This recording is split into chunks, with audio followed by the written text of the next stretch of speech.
Should you invest $500,000, $500,000 in a property that's not yet complete? Come, let's find out.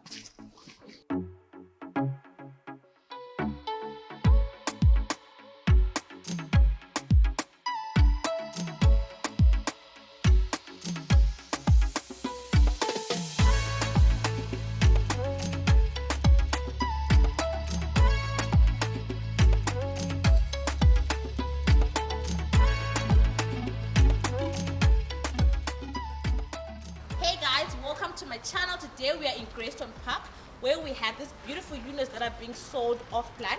These units are about 8.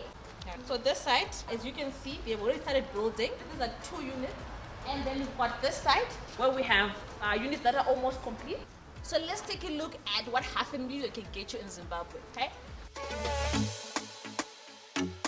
That is the living area with the open plan, dining, lounge, and the view outside. And then we have 2 bedrooms downstairs. Both have en-suites. So yeah, let's go upstairs. And here we've got the pajama lounge or second lounge in the other 3 bedrooms. So this is a 5-bedroomed house, you guys. And the bedrooms are very, very spacious. All of them have en-suites. And as we walk into the master bedroom, it's got a walk-in wardrobe and its own balcony, which is very beautiful.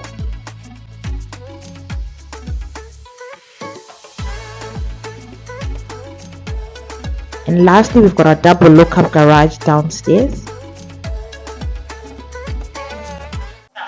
So an off-plan is basically when you purchase a property that's not yet developed, which is still a concept. This is an off-plan, and this is a shell, almost a completion stage. So the major advantages of an off-plan is, number one, you can get your property at the launch price of the property, which is cheaper than when the property is completed. Number two, you can finish the property to your own taste. So the developer will do the conceptualization of the building, and then you can finish at your own taste. And the third thing is you can get an exclusive location like this. This is Harare North, you guys. So let's discuss the 3 major disadvantages of an off-plan. So number one, you have to make sure that the developer that you're using is reputable and you can trust them, because you do not want to lose your investment. Then number two, you're going to wait. You have to wait. You have invested your money and you have to wait for some time for the development to be finished. And the third and final disadvantage is, are you not financing someone else's investment? Yeah, guys, the good life is not easy. You have to work hard for it.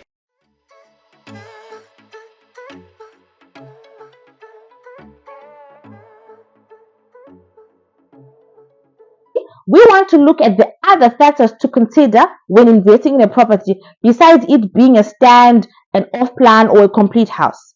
For me, number one on the list, we have location. Today we're in Greystone Park, and this house is worth $500,000, $500,000, and this is because of the way it is located. If this property was located further down in other areas, for instance in Marlborough or further down in Worsley or further down in Mudiriro, it would fetch way, way less than what it is fetching right now. So what do we look at, or what do we consider as location? So number one, yes, the geographical location. We're looking at the view, we're looking at the aesthetics of the place, we're looking at the neighborhood, how does it look like, how is it built, we're looking at all those things, and we're also looking at who stays there, what is making that area the area. So that's what we consider when we're looking at the location. And then if you want to venture in business models such as the Airbnb or just rentals, location really matters, because the value that you fetch from your properties will depend mainly on the location. Airbnbs, you've got tourists coming in, you've got business people coming in. The location that you want to have your Airbnb should be in a location where they would want to stay in. And then we have the price, of course, which works hand in hand with the location. But of course, sometimes you find that there's a house in Mudiriro, the infrastructure in the range of other properties, but it is expensive. It's being charged way above the value of the actual property. So you have to look at that. You're looking at other factors such as infrastructure. If you're buying a house that's already built, the infrastructure of the house matters, the size of the house, the size of the land in which the house is sitting on. You also have to consider that.